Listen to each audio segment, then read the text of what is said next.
એ તેલ લઈ લ્યો, ફકલેન્ડી તેલ લઈ લ્યો. જેને પણ ઓજાર ઊભો ન થતો હોય એ ફકલેન્ડી તેલ લઈ લ્યો. એકદમ સેકડો તેલ છે. એકવાર લગાવશો તો તમારો ટેટુડો ઊભો ને ઊભો જ રહેશે. બેહવાનું નોમ ની લેહે. લા એ શું વેચવા આવ્યો છે તું? ક્યારથી અવાજ કરે છે? એવું તો શું વેચે છે તું એટલે જોર જોરથી બૂમો પાડે છે? અરે માસી, હું તો ફકલેન્ડી તેલ વેચવા આવ્યો છું. તમારે લેવો હોય તો આપી દઉં. એકદમ ક્વોલિટી વાળું તેલ છે. એકવાર ચોપડશો તો તમે મને જિંદગીભર યાદ કરશો એવો હું તેલ લઈને આવ્યો છું. એકદમ શુદ્ધ તેલ છે. બોલો તમારે કેટલું લેવું છે? પણ આ તેલ તળવાનું છે કે પછી બીજા કોઈ કામમાં ઉપયોગમાં લેવા માટેનું છે? મને જણાવ કે શું કરવાનું આ તેલનું? અરે માસી, તમે તો સાવ ભોળા લાગો છો. આ તેલ એના માટે છે કે જેને ટેટુડો ઊભો નાખતો હોય. આ તેલ તળવા માટે નથી. માસી ડોહાબાને ટેટુડો ઊભો ન થતો હોય તો લઈ લ્યો. ખૂબ સસ્તું અને સારું તેલ છે. તમારે કોઈ દિવસ તકલીફ નહીં આવે. અને બીજી ખાસિયત એવી છે કે ડોહાબાને નાનો ટેટુડો હશે તો પણ મોટો થઈ જશે. એકદમ પોપટ જેવો મોટો થઈ જશે. માસી લઈ લ્યો એક ડબ્બો. મારી ફૂલ ગેરંટી છે. તમને રિઝલ્ટ ના મળે તો પૈસા પાછા આપી દઈશ. તમે ખાલી એક ડબ્બો વાપરો એટલે તમને ખબર પડશે. તો માસી ડોહાબા ક્યાં ગયા? ડોહાબાને બોલાવો અને ટેટુડો ઊભો ન થતો હોય તો ઊભો કરાવી નાખીએ. અરે ડોહો તો અંદર હૂતો છે, એને ઊંભો નતો થાતો એટલે મોઠિયા મારતો હતો. એટલી વારમાં તું આવી ગયો એટલે હું બહાર જોવા માટે આવી હતી. ઓહ, તો હું સાચી જગ્યાએ જ આવ્યો છું. તો તમારે તેલનો એક ડબ્બો નહીં પણ 4-5 ડબ્બા લેવાની જરૂર છે. તો માસી ડોહાબાને બોલાવો તો એમને ટેટુડો ઊભો કરી આપીએ અને ડોહાબાને જિંદગીભર રાહત મળશે અને તમને આનંદ મળશે. હારું હેડ, હું ડોહાને બોલાવીને આવું અને તું અહીંયા જ બેઠો રહેજે, જતો ના રહેતો. કેમ કે મારે તેલ તો લેવું પડશે. કેમ કે હવે ડોહાને કાઠું કામ છે. કલાક મથે ત્યારે એને ટેટુડો ઊભું થાય છે. એમાં પણ એને 4 ઓગલનો ટેટુડો છે. હું તો હવે કંટાળી છું આ ડોહાથી. ક્યારે એને ટાઈમ પર ટેટુડો ઊભો થાતો થતી, પછી હું તો કંટાળીને સૂઈ જાઉં છું. તમારા ગામમાં એવા તો ઘણા બધા છે જેમને ટેટુડો ઊભો થતો થતી. આજે 20-25 જણે માર જોડેથી ફકલેન્ડી તેલ લીધું છે. ઓહ, અમારા ગામમાં આટલા બધા લોકોએ તેલ લીધું છે. મને તો ખબર જ નથી કે આટલા બધા લોકોને ટેટુડો ઊભો થતો નથી. નામ તો આપ કોણ કોણ હતા જેમને ટેટુડો ઊભો થતો નથી? દેખો માસી, એક તો રઘનાથ બાપુ અને સમનો બાપુ, પછી કુંવરસિંહ બાપુ અને હીરો બાપુ, આટલા બધા ડોહાઓએ ફકલેન્ડી તેલ લીધો છે. અરે રે, સમનાને ક્યારથી ટેટુડો ઊભો થતો નથી?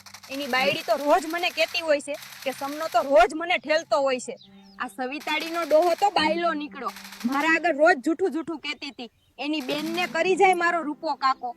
અરે માસી, ઊભો થવાની તો વાત છોડો તમે. એને તો 2 આંગળની ટટુડી છે. એના કરતા તો નાના છોકરાને મોટી ટટુડી હોય છે. એવું છે એમને. હવે દેખ, તું સવિતાડીને મળવા દે એકવાર, પછી એની વાત.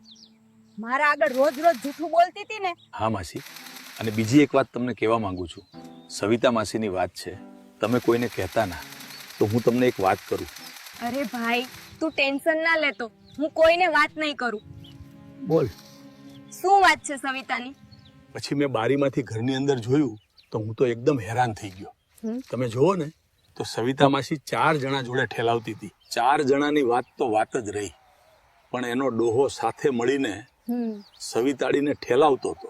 તમે દેખો ને, સવિતાડી તો બંને ટોલગા મોહકડા કરીને ખાટલા ઉપર સૂઈતી હતી અને 4 જણ તેની સહર્વિસ કરતા હતા. અને સેવા કરવા વાળા કોણ હતા તમે જાણીને ચોંકી જશો. માસી, એનો સગો કાકો અને એનો નાનો ભાઈ અને બીજા 2 જણ હતા. માસી સવિતાડીને તો બરલા પડાવી નાખ્યા હતા 4 જણે. તો એ સવિતાડી શું કહેતી હતી ખબર છે? એમ કહેતી હતી કે હજુ ઊંડો ઘાયલો ઘા. પછી તો 2 જણા એક જ હોલમાં પહેરાડી નાખ્યો તોય તેને અસર ન થઈ. યાર, સવિતાડી 1 નંબરની ઉઠણ છે. એવું છે એમ? મને તો હવે ખબર પડે છે કે સવિતાડી આવી નાઈ ગઈ છે. એના સગા ભાઈ અને કાકાને પણ ન છોડ્યા. કેવી કેવાય ભોહસની. સાચી વાત છે માસી. હવે આવી ગયેલ ઠોક. બાયડીઓનું આપણે શું કરી શકીએ? એમની મરજી. એમને જેમ ઠેલાવવું એમ ઠેલાવે. આપણે કોણ કેવા વાળા? આપણે કોઈને કહીએ તો એમને તો ખોટું લાગી જાય. એના કરતા ના કહેવું વધુ સારું. હા ભાઈ, એ વાત તો તારી એકદમ સાચી છે. હવે એનો ડોહો સાથે મળીને એની ભોહેશ ઠેલાવતો હોય તો બીજાને તો ક્યાં કશું કહેવાનું જ આવે છે. ચાલ જવા દે ઈ વાતને. મને તું તેલ આપ તો અમે પણ કામકાજ ચાલુ કરીએ અને નીચે ખાજ મટાડી નાખીએ. હા માસી, તમારા માટે સ્પેશિયલ ઘરેથી બનાવેલો ફકલેન્ડી તેલ લાવ્યો છું. તમે ડોહાબાના ટેટુડા ઉપર લગાવશો એટલે ડોહાબાને 2 ફૂટ લાંબો ટેટુડો થઈ જશે અને 4x4 નો ઝાહડો એકદમ શીકણો થઈ જશે. સારું ભાઈ, તો મને એક ડબ્બો આપી દે, હું પણ હવે ખાજ મટાડી નાખું. આમે હવે સવિતાની વાતો સાંભળી ઉઠણ ચડી ગઈ છે. લો માસી, આ તેલ અને તમે મટાડી નાખો તમારી ખાજ, અને ડોહાબા સાથે ફૂલ મસ્તી અને મોજ કરો ગમે એમ. તો ભાઈ બોલ, ફકલેન્ડી, તેલના કેટલા પૈસા થયા છે? બોલ. જેટલા થયા હોય એટલા આપી દઉં. ત્યારે તમે મને ઢેકી ઠેલવા આપજો. એટલે મારે તેલના પૈસા વસૂલ થઈ જશે. આયરો ટેટુડો ઊભો થઈ ગયો છે તો માસી તમારો ભાઈ માનીને માયરું એટલું કામ કરજો. જિંદગી ભર મફતમાં તેલ પૂરું પાડીશ. એ તારી માનો પીકો, મારું શું બોલે છે તું? તને અહીંયા બેસવા આપ્યો એટલી વારમાં તું તો માથે ચડી ગયો. તું આમ નહીં, માને ડોહા જોડે તારી પીટાઈ કરાવી જ પડશે. કાકા અહીંયા આવજો, આ એક લુખ્ખો આવ્યો છે, તો લાકડી લેતા આવજો. આની થોડીક પીટાઈ કરવી પડશે. થોડોક મેથી પાક આને પણ આપી દઈએ. મિત્રો, થોડી વારમાં ડોહો લાકડી લઈને આવે છે અને તેલ વેચવાવાળાની સર્વિસ કરે છે.